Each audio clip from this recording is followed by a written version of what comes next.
Hey, happy Sunday. We're a couple, 3 days from the solar eclipse in Leo. And if you're watching this, we all have the human sign somewhere in our chart. That's Gemini, Libra, and Aquarius. We're in Libra season and we're having a solar eclipse. So our illumination, our rationality is being blocked. All right. So Libra, sign of the scales. So we all are partially working through how much do we depend on our intellect on one side, divorced from our feeling or our soul on the other. Now, we call that hashtag ego soul balance. And Libra is all about, are you clever, too cute by half?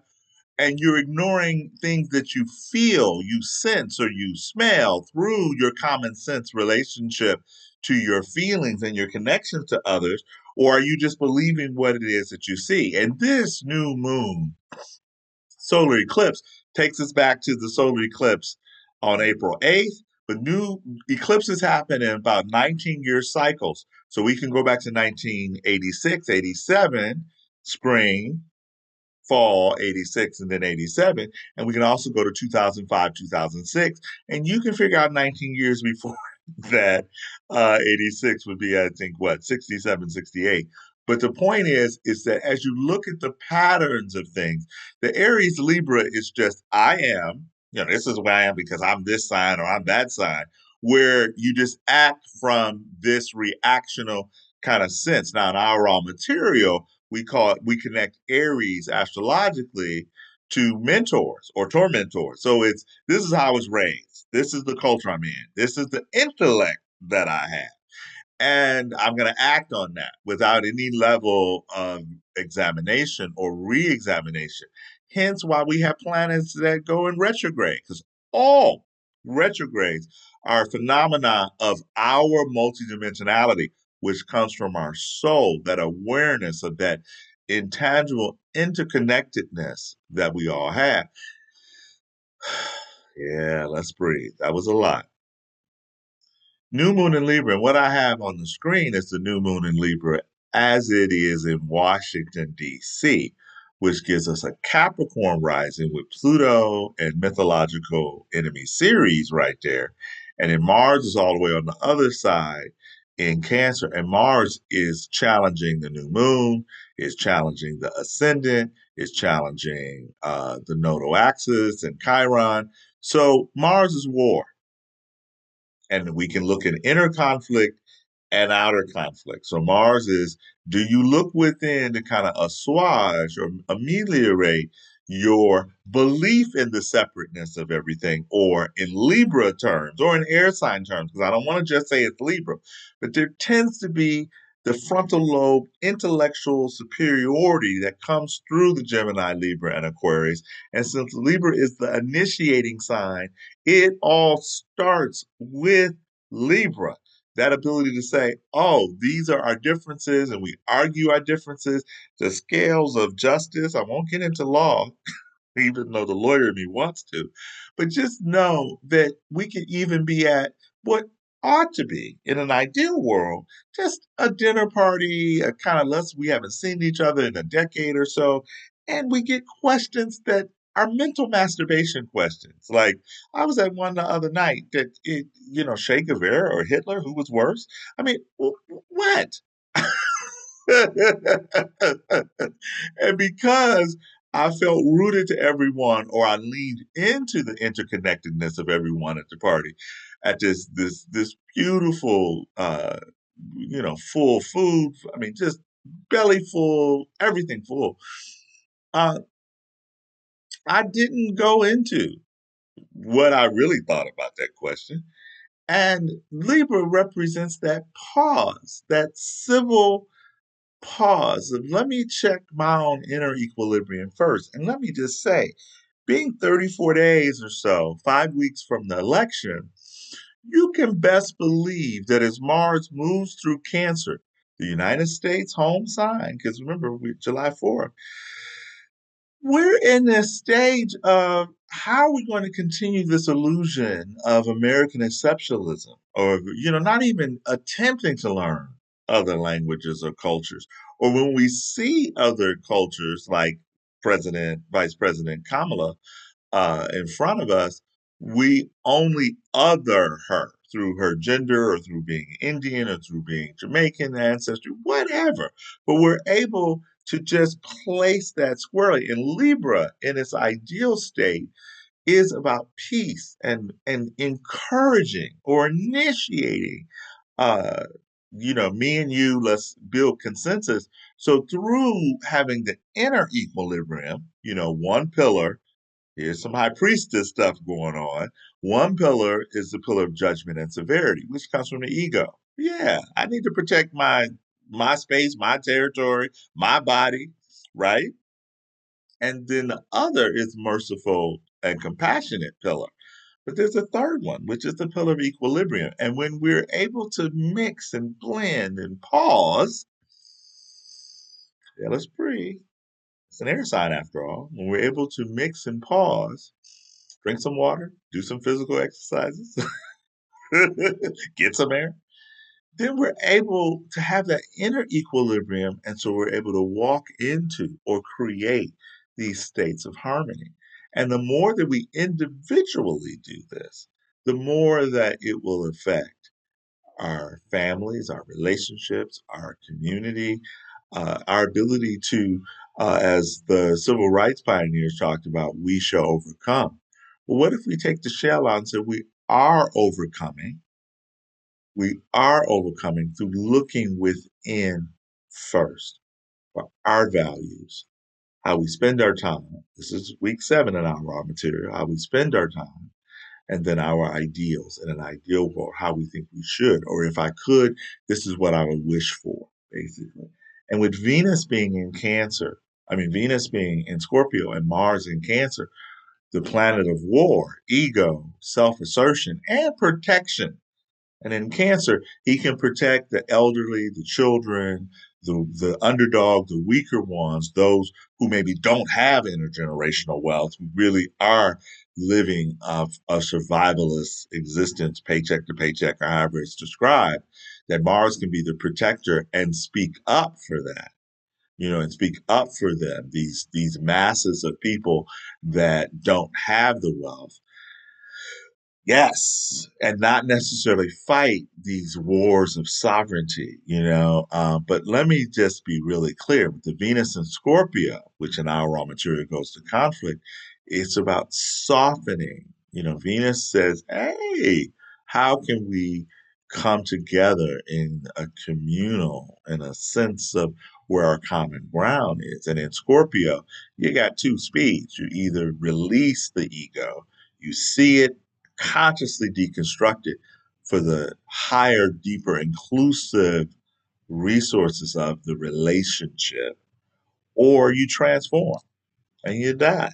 Okay. And so we're moving up to November 3rd when that Mars and Pluto perfect, it's being as far away from each other as possible in such security driven signs, institutionalized governmental Capricorn, and then me, mine, my tribal, this is my land, this is my country, this is my family, Cancer. So the 180 degrees of complementary energy is about our elevating, illuminating these discussions about how to invoke a level of divinity and movement where Cancer sees everyone as a cosmic family member, and Capricorn says, how can we utilize the resources, our resources of the government and our laws that include everybody? And Libra sits at that beautiful point between the seesaw of this and says, I'm going to give a kind of intellectual analysis of both. Now, pragmatically, with Mars being hitting the 7th house of open enemies, you can expect more rhetoric and even some action on who are our friends as United States, Americans, and who are our enemies. And Libra is saying, hey, how can we do both? How can we, manage to build bridges instead of bombing them, so to speak? And then with Chiron still in Aries, our particular wounds have to deal with, our sense of entitlement of individual rights, which was necessary in 1776 and 1787 when the Constitution was actually, coming into fruition. to square us against the monarchy and then, of the American and French revolutions. But now, 200, almost 50 years later, we're here to understand the limits of our individualism as it relates to our shared citizenship. And with Saturn, the ruler of this chart in DC, being, in Pisces, mystical Pisces, in the second house of values and work, I would, like I said with the Super Bowl earlier this year, that who has the most fun, the team that has the most fun will win. Well, my sense about the election is that he who, she who, they who really understand that beautiful sweet spot between the invisible, intangible assets, such as goodwill, such as virtue, such as grace, and invoke the intangible assets mystically, because we're still dealing in multidimensional Pisces, with the pragmatic, what needs to be done in the physical world regarding assets, and then to layer it or to be supported through the it's the ego that gets into the cycles of pleasure, pain, of, have and have nots. It gets into because it's based on a cosmos that is of lack and scarcity. Yes, but as we move into the soulful awareness that as we stay unified and connected through all of our senses, not just what we see or what we cynically say won't happen because of what's happened in the past. Because let me be clear, with jumping out of our head with ideas, Athena and Sagittarius, she is giving us the energy and the vision that the past does not need to continue to repeat itself. The past is not prolonged.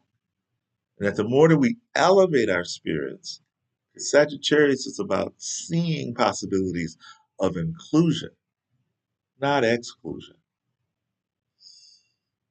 Yes, and setting our intentions on that. So Che Guevara or Hitler, well, the question informs the answer, and I'm certainly not going to peel back the onions on that.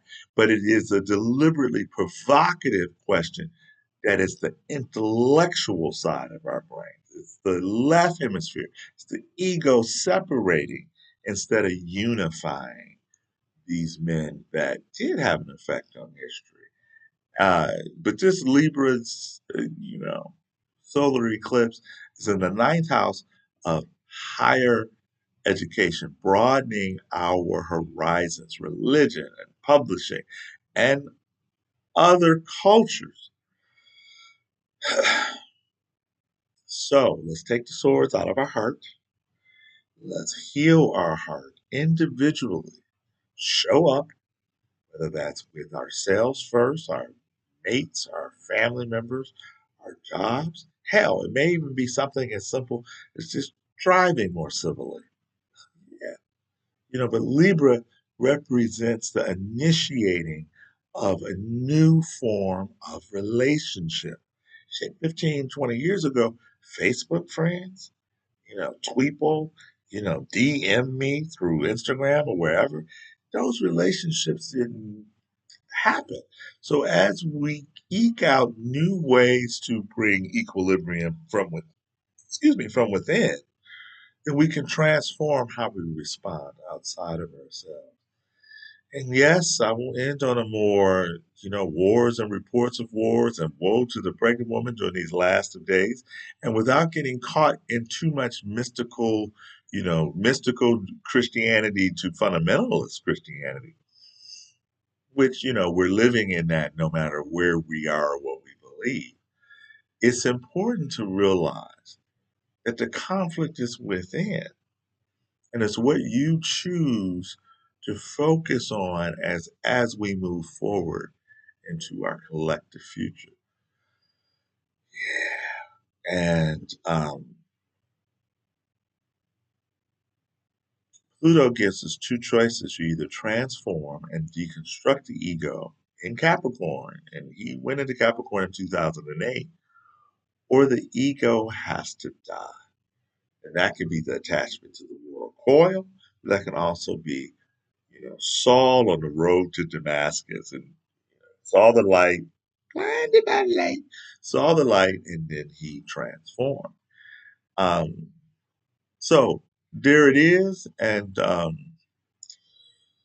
just watch how you maybe use your intellect in ways that is clever and separating. Uh, because there's a Saudi Arabian proverb that says, the mind is for seeing, the heart is for hearing. This is Quan out.